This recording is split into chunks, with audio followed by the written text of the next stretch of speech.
bird of paradise flower? Or Good morning! Sifrgan Good Eden? morning! Ayan, pipitas na naman tayo ng flowers sa garden. Ayan. Kuha po tayo ng birds of paradise ulit. Ayan, may open na ulit. So, ayan. Ito, baka open na rin to bukas. O, ayan. Ayan.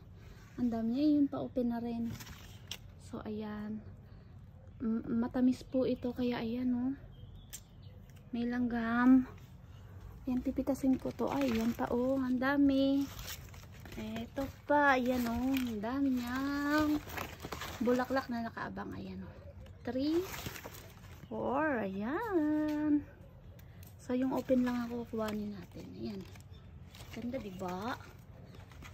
So, ayun. Pa sa likod. May open pa kasi ang layo naman.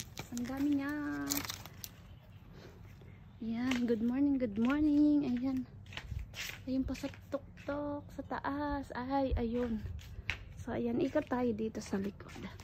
Para gumuha pa. So, ayan.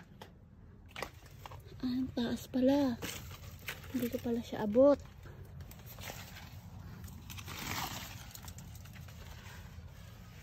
I don't know kung abot ko.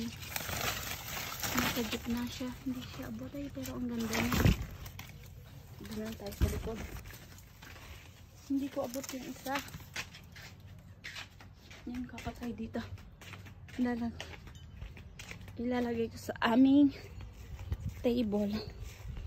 Maliliit kasi yung flowers dito. So, ayun ay. Ito nga, open na siya.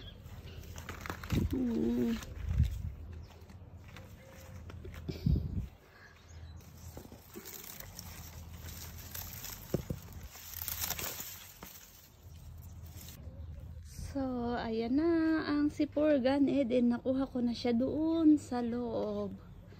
Ang ginawa ko, ginamit ko yung makel or tungkod. So, ayan, ang ganda ko. Talaga siyang ibon. Kaya pala siya tinawag na birds of paradise. Ayan. Ang ganda. So, yun, nalagay ko na sa loob namin.